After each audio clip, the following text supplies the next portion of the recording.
बुलेटिनच्या सुरुवातीला अत्यंत महत्त्वाची बातमी। पहलगाम हल्ल्यानंतर पाकिस्तानला चोख उत्तर देण्यासाठी केंद्र सरकार रणनीती आखतंय। आज पंतप्रधान मोदी 4 महत्त्वाच्या बैठका घेणार आहेत।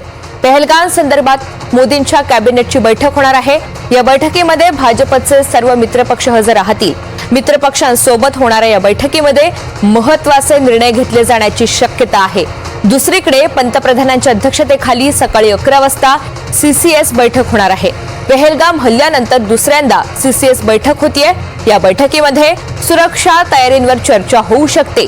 या बैठकीमध्ये पंतप्रधान, संरक्षण मंत्री राजनाथ सिंह, गृहमंत्री अमित शहा, रस्ते वाहतूक मंत्री नितीन गडकरी यांच्यासह महत्त्वाचे नेते हजर राहतील। त्यानंतर मंत्रिमंडळाच्या आर्थिक व्यवहार समितीची एक बैठक होणार आहे 11:15 वाजता। या बैठकीनंतर सल्लागार समितीची एक महत्त्वाची बैठक घेण्यात येणार आहे।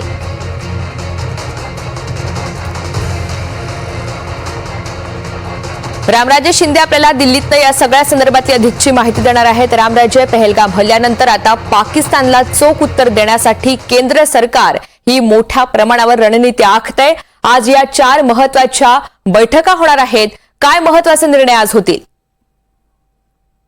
बिलकुल, काल बैठका झाल्या आणि त्यानंतर आज या 4 महत्त्वाच्या बैठका होत आहेत। केंद्रीय मंत्रिमंडळाची बैठक, सुरक्षा समितीची बैठक, आर्थिक समितीची बैठक आणि सल्लागार समितीची बैठक। आणि या बैठका कधी होतात? जेव्हा एखादं ठोस पाऊल उचलायचं असेल किंवा मोठं पाऊल उचलायचं असेल तेव्हा सर्वांना विश्वासात घ्यावं लागतं। राजकीय पक्षांना विश्वासात घ्यावं लागतं, एनडीए मधील घटक पक्षांना विश्वासात घ्यावं लागतं, सरकारमध्ये जे सहभागी झालेत घटक पक्ष त्यांना विश्वासात घ्यावं लागतं आणि सर्वात महत्वाचं म्हणजेच की मंत्रिमंडळाचं शिक्कामोर्तब लागतं कोणतेही निर्णय घेण्यासाठी, कोणताही। त्यामुळे म्हणजे मंत्रिमंडळ आहे त्या सर्वच मंत्रिमंडळांची ही या बैठका आहेत। पंतप्रधान नरेंद्र मोदी वारंवार या बैठका घेत आहेत आणि यापूर्वीच आपण महत्वाचे जे निर्णय ते घेतलेले आहेत, सिंधू करार असू द्या किंवा पाकिस्तानला नागरिकांना परत पाठवणं असू द्या किंवा मग हायकमिशनला भारतामधून जाण्यासाठी सांगणं असेल, त्याचबरोबर काही चॅनल्स आणि ऍपवर सुद्धा बंदी आणलेली आहे। परंतु आता आज या बैठकीच्या नंतर भारत कळेल की खऱ्या अर्थाने कोणतं पाऊल महत्वाचं उचलणार आहे।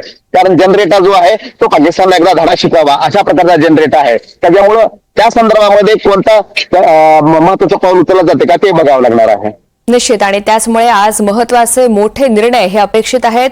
रामराजे, धन्यवाद सविस्तर माहितीसाठी।